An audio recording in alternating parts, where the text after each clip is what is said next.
Hi guys, this is Connie. Chapter 13 of Connie Reads Another Fine Myth. A quote. Let's see. The secret to winning the support of large groups of people is positive thinking. By N. Bonaparte. People are staring at us, Oz. Relax, kid. They're supposed to be staring at us. To illustrate his points, he nodded and waved to a knot of glowering locals. They didn't wave back. I don't see why I have to be the girl, I grumbled. We went through that before, kid. You walk more like a girl than I do.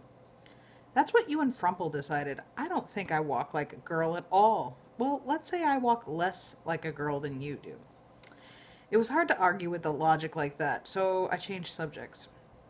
Couldn't we at least travel by less populated streets? I asked. Why? Countered Oz. Well, I'm not too wild about having a lot of people see me when I'm masquerading as a girl. Come on, kid. Besides, you don't know anybody in this town. Why should you care what they think of you? I just don't like it, that's all, I grumbled. Not good enough, Oz asserted firmly. Being seen is part of our deal with Frumple. If you had any objections, you should have said so before we closed the negotiations. I never got a chance, I pointed out, but since the subject's come up, I do have a few questions. Such as, what are we doing? Weren't you paying attention, kid? We're laying a false trail for... I know that, I interrupted. What I mean is, why are we doing what we're doing? Why are we doing Frumple a favor instead of just paying his price?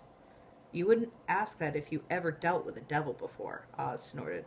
Their prices are sky high, especially in a case like ours, when they know the customer is desperate. Just be thankful we got such a good deal.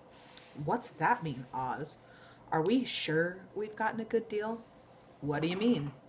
Well, from what I've been told, if you think you've gotten a good deal from a devil, it usually means you've overlooked something. Of course, you speak from a wide range of experience, Oz sneered sarcastically. Who told you so much about dealing with devils? You did, I said pointedly. You're right, kid. Maybe I've been a little hasty. Normally I would have been ecstatic over having Oz admit I was right. Somehow, however, in the current situation, it only made me feel that much more uncomfortable. So what are we going to do? I asked. Well, normally I deal honestly, unless I think I'm being double-crossed. This time, however, you've raised sufficient doubt in my mind that I think we should bend the rules a little. Situational ethics again? Right. So what do we do? Start looking for a relatively private place where we can dump these disguises without being noticed. I began scanning the streets and alleys ahead of us. My uneasiness was growing into panic, and it lent intensity to my search. I wish we had our weapons along, I muttered. Listen to him, Oz jeered. It wasn't that long ago you were telling me all about how magicians don't need weapons. Come on, kid. What would you do with a weapon if you had one? If you want to get specific, I said dryly, I was wishing you had a weapon. Oh, good point. Say, kid, are you still looking for a private place? Yeah, I've got a couple of possibilities spotted. Well, forget it. Start looking for something wide open with a lot of exits. Why the change in strategy? I asked. Take a look over your shoulder. Casual-like. I did as I was bid, though it was not as casual as it might have been. It turned out my acting ability was the least of my worries. There was a crowd of people following us. They glared at us darkly and muttered to themselves. I wanted very badly to believe we were not the focus of their attention, but it was obvious that was not the case. They were clearly following us and gathering members as they went. We're being followed, Oz. Hey, kid, I pointed them out to you. Remember? But why are they following us? What do they want? Well, I don't know for sure, of course, but I'd guess it has something to do with our disguises. I snuck another glance at the crowd. The interest in us did not seem to be lessening at all. If anything, the crowd was even bigger and looked even angrier. Terrific. Say, Oz? I whispered. Yeah, kid. If they're after us because of our disguises, why don't we just change back? Bad plan, kid. I'd rather run the risk of them having some kind of grudge against the people we're impersonating than facing up to the consequences if they found out we were magicians. So what do we do? We keep walking and hope we run into a patrol of soldiers that can offer us some protection. A fist-sized rock thudded onto the street ahead of us, presumably thrown by one of the people following us. Or, Oz revised hastily, we can stop right now and find out what this is all about. We could run, I suggested hopefully, but Oz is already acting on his earlier suggestion. He stopped abruptly and spun on his heel to face the crowd. What is the meaning of this? He roared at the advancing multitude. The crowd lurched to a halt before the direct address, those in the rear colliding with those in the front who had already stopped. They'd seemed a bit taken aback by Oz's actions and milled about without direction. I was pleasantly surprised at the success of my companion's maneuver, but Oz was never one to leave well enough alone. Well, he demanded, advancing on them. I'm waiting for an explanation. For a moment the crowd gave ground before his approach. Then an angry voice rang out from somewhere in the back. We want to know about our money. That opened the door. Yeah, what about our money? The cry was taken up by several other voices, and the crowd began to growl and move forward again. Oz stood his ground and held up a hand, commanding silence. What about your money? He demanded haughtily. Oh, no, you didn't, came a particularly menacing voice. You aren't going to talk your way out of it this time. A massive bald man, brandishing a butcher's cleaver, shouldered his way through the crowd to confront Oz. My good man, Oz sniffed. If you're implying, I'm implying nothing, the man growled. I'm saying it flat out. You and that trollop of yours are crooks. Now, aren't you being just a bit hasty and hasty, the man bellowed. Hasty? Mister, we've already been too patient with you. We should have run you out of town when you first showed up with your phony anti-demon charms.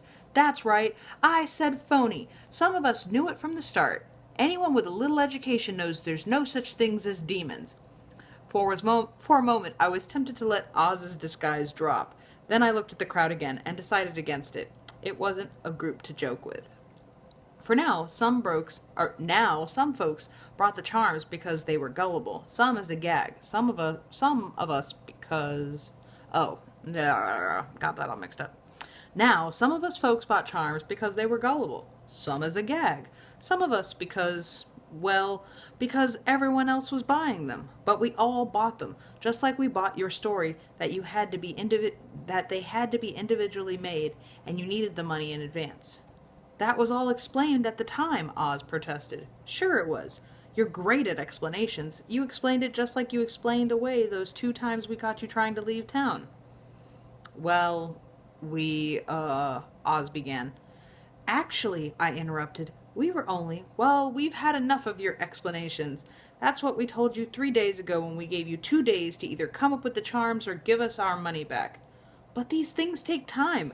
You've used up that excuse. Your time was up yesterday. Now, do we get our money or... Certainly, raised his hand soothingly.